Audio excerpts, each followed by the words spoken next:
네, 할렐루야 성도님들 반갑습니다. 네, 밖에 두 그루의 벚꽃이 가장 아름다울 때 우리가 예배를 드립니다. 지금 벌써 바람이 날려서 막 떨어지더라고요. 네, 아쉽죠.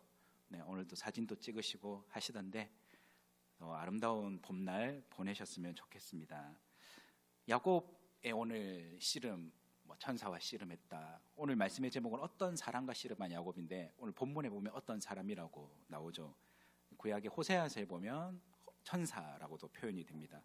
이 본문을 보면 언뜻 보면 해석하기가 참 까다로운 본문입니다. 예전에 저도 주일학교 때부터 항상 이 말씀을 많이 들었지만 기도에 대한 강조를 많이 하죠. 기도에 대한 강조점 분명히 이 본문 속에 담겨 있습니다. 항상 포기하지 않는 기도, 기도의 승리자 야곱을 닮자, 그런 내용이 주가 되었던 것 같습니다. 오늘 말씀에서 이제 야곱은 극심한 두려움 속에 처하게 되거든요. 야곱을 우리가 너무나도 잘 압니다. 야곱의 희노애락, 그 인생사를 보면 참 우리의 모습을 투영이 되는 거죠. 그래서 야곱에 대해서 참 공감하게 되고 마음이 가게 됩니다. 20년간 도망을 가고 나서 20년간 외삼촌 라반 집에서 일했습니다. 하나님께서 약속하셨듯이 하나님 함께 하심으로, 복 주심으로, 지켜주심으로 야곱은 재산이 늘어나고 그리고 형통했습니다. 그러나 야곱의 재산이 늘어나면 늘어날수록 이 질투를 또 받게 되거든요. 라반의 아들들이 야곱을 질투했습니다. 야곱이 라반의 소유를 훔치고, 그리고 라반의 소유 때문에 네가 지금 부자가 된 것 아니냐 하면서 야곱을 곱게 보지 않았습니다. 불만을 표시했습니다. 처음에는 20년 전에는 멀리서 도망 나온 이종사촌, 혈혈단신으로 도망 나온 이종사촌, 얼마나 불쌍했겠습니까? 진심으로 대했겠지만 시간이 지나고 각자 가족이 생기고 재산이 늘어나면서 그러한 관계의 순수함은 잊어버리고 경쟁 상대로 야곱을 보기 시작했습니다. 그리고 그 질투는 미움의 대상으로 보게 되는 것이죠. 성경에 보면 그들이 라반을 보는 시선이 옛날과 같지 않더라. 우리 눈빛만 보면 알 수 있지 않습니까? 그렇죠. 옛날 노래 가사에도 눈빛만 보면 알 수 있잖아. 여러분들은 그런 노래를 모르시죠? 항상 찬송과 또 복음성가에만 열심히 들어서 눈빛만 보면 알 수 있지 않습니까? 그들의 눈빛이 변했습니다. 야곱을 보는 시선이. 그때 하나님께서 야곱에게 말씀하시죠. 31장 3절에 보시면 여호와께서 야곱에게 이르시되 내 조상의 땅 내 족속에게로 돌아가라. 내가 너와 함께 있으리라 하신지라. 이제 돌아갈 때가 됐다는 것입니다. 네 족속에 돌아가라. 내가 너와 함께 할게 약속하셨습니다. 야곱, 하나님의 말씀에 힘입어서 가족 회의를 하는 것이죠. 레아와 라헬을 불러 모읍니다. 이제 우리가 떠나야겠다. 라반 몰래 가족들과 재산을 이끌고 도망갑니다. 외삼촌 라반이 3일 뒤에 그 사실을 알았습니다. 나한테 말도 안 하고 재산을 다 가지고 가? 그래서 라반은 그 형제들을 모아가지고 야곱을 추격하기 시작했습니다. 7일 길을 쫓아서 이제 야곱을 거의 다 쫓아왔습니다. 이제 그 밤에 다음 날 되면 야곱 가만 안 둬. 그런 밤이겠죠. 그래서 라반은 정말 욕심이 가득한 사람입니다. 야곱의 재산이 탐났겠지만 무엇보다 야곱을 통해서 복 주시는 하나님을 알았기 때문에 야곱의 노동력, 야곱과 아들들의 노동력이 더 탐이 났습니다. 야곱 덕분에 자기도 번성했기 때문에 계속해서 자신의 영향력 아래 두고 착취하려는 욕심이 컸던 것이죠. 그래서 야곱을 거의 따라잡은 밤, 그 밤에 하나님께서는 라반의 꿈에 나타나셔서 말씀하십니다. 우리 성경 31장 24절에 보면 너는 삼가 야곱에게 선악간에 말하지 말라. 개역개정을 보면 너는 삼가, 조금 점잖게 말씀하시는 것 같지만 이 원어적 의미는 신적인 경고입니다. 라반, 너 조심해. 야곱에게 좋은 말이든 나쁜 말이든 아무 말도 하지 마. 그냥 보내. 너는 말할 자격 없어. 엄한 경고인 것이죠. 그 말을 들은 라반은 야곱을 보내줄 수밖에 없었습니다. 그리고 야곱은 외삼촌으로부터 도망은 성공했지만 라반은 작은 산인 뿐입니다. 그렇죠? 라반은 아무것도 아닙니다. 야곱에게 너무나도 크고 두려운 태산 같은 존재, 누구입니까? 쌍둥이 형 에서죠. 형의 기질을 누구보다 잘 아는 야곱. 형은 20년이나 지났지만 그 두려움의 존재인 형, 마음 한켠 꼭꼭 숨겨놓았지만 이제 마주할 때가 된 것입니다. 에서는 에돔 지역에 세력을 형성해서 아주 큰 세력을 형성하고 살고 있었습니다. 야곱은 형 에서가 에돔 지역에 있다는 것을 알고 미리 전령을 먼저 보내거든요. 우리가 이제 가게 되었다, 고향으로 돌아가게 됩니다. 그래서 전령을 보내는데 에서의 마음을 미리 달래보려는 그런 생각 때문이었죠. 그러나 전령을 통해 들려온 소식은 무엇입니까? 우리 32장 6절 말씀을 보시면 어떻습니까? 사자들이 야곱에게 돌아와 이르되 우리가 주인의 형 에서에게 이른즉 그가 400명을 거느리고 주인을 만나러 오더이다. 들려오는 소식은 그것이었습니다. 에서가 그냥 기다리는 게 아니라 야곱을 만나려고 그렇게 오고 있다는 것입니다. 마중 나왔겠습니까? 400명을 거느리고? 아니죠. 장정이 400명입니다. 낙타를 타고 야곱을 향한 증오가 얼마나 큰지를 볼 수 있습니다. 자신의 세력을 과시함으로 야곱의 숨통을 조이고 압도적인 무력으로 야곱을 몰살하려는 그런 힘과 권세로 움직이고 있는 것이죠.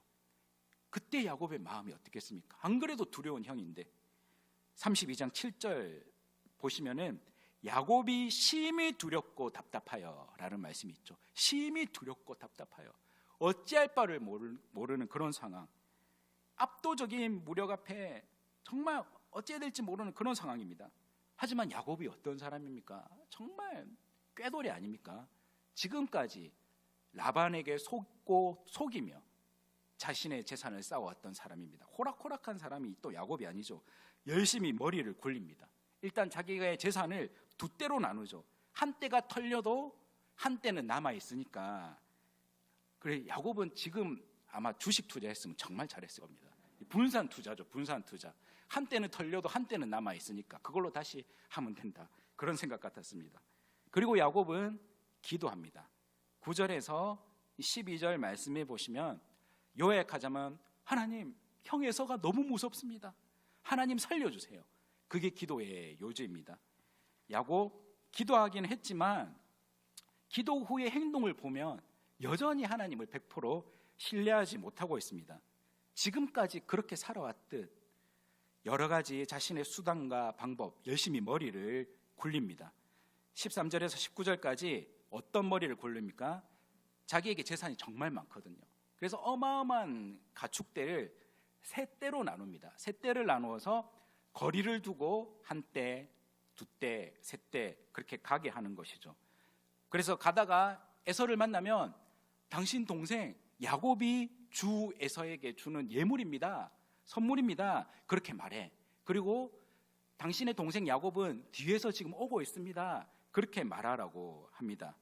세 때에 걸쳐 에서의 마음을 예물로 달랜 뒤에 20절 말씀 보십시오.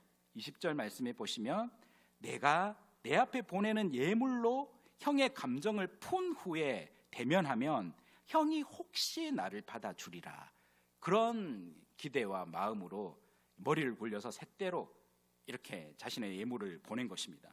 어떻습니까? 기도하긴 했지만 앞에 하나님을 의지하는 것이 아니라 자기의 재산과 자신의 가족을 의지하고 있는 것이죠. 야복 시냇가에서 마지막 가족들도 먼저 나루를 건너가게 합니다. 이제 누구만 남았습니까? 밤이 되었습니다. 깜깜한 밤. 자신만 홀로 남았습니다. 여러 가지 방법을 다 동원했지만 여전히 에서가 두렵습니다. 두려움에 묶여서 발이 쉽게 움직여지지 않습니다. 홀로 남았죠. 그 어느 것 하나 확신할 수 없습니다. 미리 보내놓았던 예물이, 아니면 자기보다 앞서 보냈던 자신의 처자식들이 형 에서의 마음을 돌이킬 수 있을까? 아무것도 확신할 수 없는 혼자인 밤인 것이죠. 어떻습니까? 20년 전에 도망쳐 나왔던 그 밤, 그때와 똑같습니다. 아무것도 없는 것이죠. 야곱 자신 스스로도 비참할 것입니다. 어마어마한 재산을 모았는데 야곱 아내 둘과 첩둘, 자녀 아들 11, 딸 하나, 가족도 많은데 죽음과 같은 두려움, 죽음과 같은 그런 문제, 에서 앞에서는 아무것도 아닌 것이죠.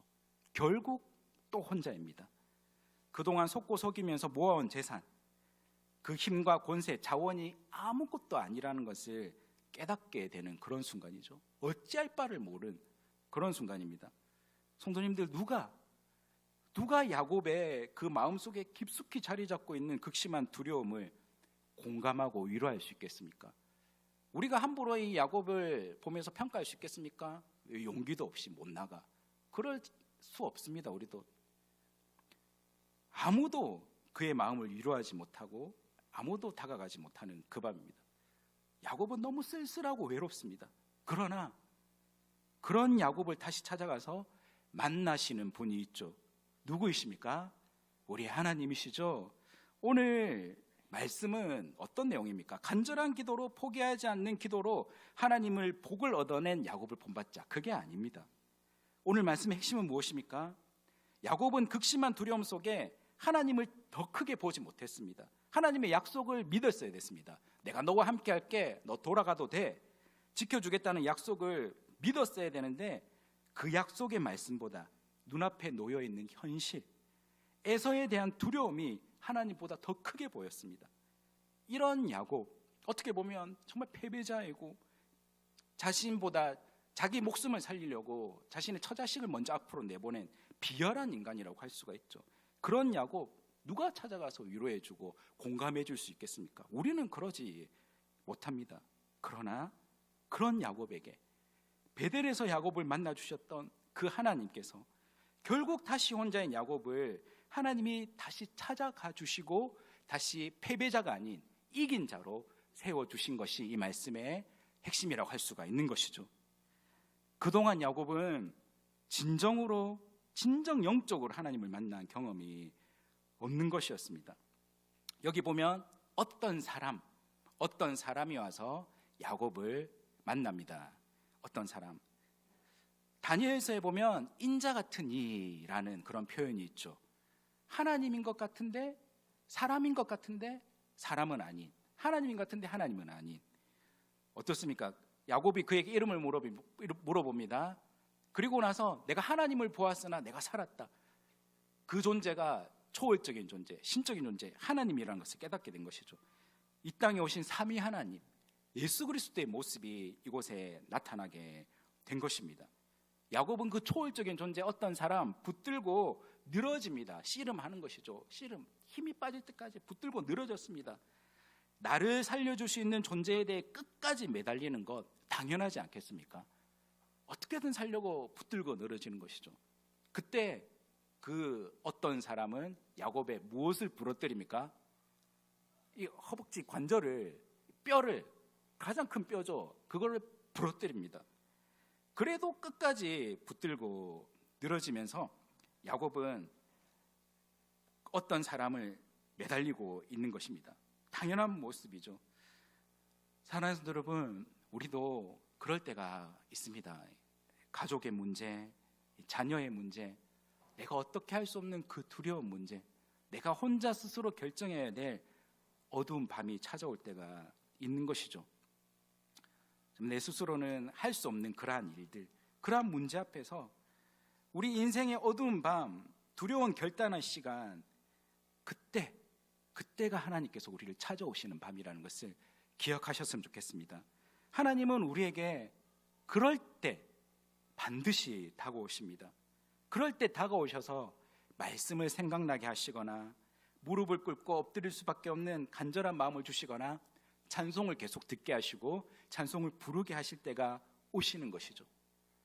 여러분들, 그때를 놓치면 안 됩니다. 모든 것을 다 내려놓고 간절히 붙잡아야 할 때가 바로 그때인 것이죠. 야곱의 모습을 보면 우리의 모습과도 똑같습니다. 야곱도 하나님께 기도는 해놨지만 자신의 수단과 방법을 다 동원하는 것이죠.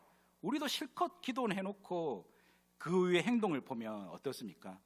그 기도의 내용과는 상관없이 인간적 수단과 방법은 다 동원합니다. 이리 전화했다가 저리 전화했다가 이런 방법 저런 방법 다 쓰는 것이죠. 성도님들, 기도는 보험이 아닙니다. 기도는 단순한 바램, 소원 성취를 위한 수단이 아닙니다. 기도는 생명입니다. 기도는 내 모든 처지와 형편을 다 맡기는 전적 신뢰인 것이죠. 하나님에 대한 항복이 기도입니다. 두 손 들고 주님께 항복하는 것입니다. 내 생각, 나의 뜻이 아니라 주님의 뜻, 주님의 방법이 이루어지도록 자신을 온전히 내려놓는 것이 기도인 것이죠. 그때 내 모든 걸 다 내려놓고 포기했을 때 진정한 평안이 찾아오는 것이죠. 두려움으로 묶여 한 걸음도 떼지 못했던 이 야곱의 발걸음이 환도뼈가 부러지고 모든 것을 다 내려놓고 하나님께서 함께 하시는 그 복을 누린 다음에 발걸음이 평안 가운데 옮겨지게 된 것입니다. 성도님도 우리가 에스더를 잘 알고 있죠. 왕비라도 왕을 함부로 대면할 수 없는 시간이 있었습니다. 삼촌 모르드게는 너 왕에게 나아가. 저 못 가요 삼촌, 저 가면 죽어요. 기도해봐, 같이 기도하자. 그리고 기도를 한 다음에 하나님께 모든 것을 내려놓는 기도죠. 죽으면 죽으리라는 그런 다짐으로 왕 앞에 두려움이 아닌 평안으로 주님을 온전히 신뢰하는 마음으로 한 걸음 떼서 왕에게 나아갔습니다. 그래서 두려움이 아니라 평안으로 하나님께서 역사를 하셨던 것이죠. 마찬가지입니다. 우리 삶도 그럴 때가 분명히 온다고 했습니다. 그럴 때 저와 여러분들 모든 것들을, 내 생각, 내 고집, 내가 그동안 쌓아왔던 그 모든 것들을 주님 앞에 다 내려놓고 오직 예수님만 붙드는 저 여러분 되셨으면 좋겠습니다. 저희 삶 가운데도 그러한 일이 한두 번이 아니었죠. 제가 고등학교 때 정말 저의 모습들, 형편들 때문에 많이 원망하고 울고 그랬습니다. 집은 맨날 엄마 아빠가 싸우니까 아파트에 살았는데 아파트 이웃이 저희 집을 신고를 많이 했습니다. 경찰이 우리 집 자주 찾아왔습니다. 경찰과 친했습니다. 그리고 막 부서지고 난리가 났죠. 저는 또 장애가 있고 마음도 소심하고 맨날 원망하고 울면서 그러면서 죄는 짓고 그렇게 살았습니다. 그럼에도 불구하고 그런 부르짖음 가운데, 외로움 가운데 하나님은 저를 찾아오셨더라고요. 왜겠습니까? 택한 백성이기 때문입니다. 야곱을 택했기 때문에 하나님은 야곱을 끝까지 찾아오신 것이죠. 택한 너는 나의, 내가 너를 택했어. 에서는 버렸지만 너는 내가 택한 나의 백성이야. 너를 통해서 이스라엘이 군대를, 그 백성을 일으킬 거야. 그 약속을 하나님께서 온전히 이루시는 것입니다. 성도님들, 결국 하나님께서는 야곱을 약하게 만드셨습니다. 이제는 환도뼈가 부러졌기 때문에 그동안 자신의 힘을 의지해서 자신의 빠른 발을 이용해서 도망다녔던 그 삶을 살지 못합니다. 아무것도 의지하지 못하게 모든 것을 내려놓게 하신 것이죠. 그리고 복을 주셨습니다. 이름을 변화시켜 주셨죠. 여러분, 진정한 복이 무엇입니까?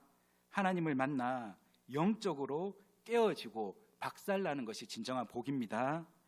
야곱, 진정 살아계신 하나님을 만났구나. 초월적이신 하나님이 무지렁이 같은 나를 만나기 위해 오셨구나. 그 하나님이 나를 살려주셨구나. 하나님을 진정 알아가는 것, 그게 진정한 복입니다. 나는 약해도 나를 강하게 하시는 분, 나는 쓰러져도 다시 나를 일으켜 주시는 그 하나님, 사람의 마음과 생각까지도 주장하시는 하나님을 신뢰하는 것, 그게 진정한 복이죠. 그 하나님을 알게 된 것. 그래서 속이는 자가 야곱이 아닌 이스라엘이라는 이름, 이긴 자로 바꿔주신 것이죠. 야곱은 허벅지 뼈가 위골되었습니다. 고통이 얼마나 심했겠습니까? 여러분들 중에 부서져 보신 분 많이 있으시죠?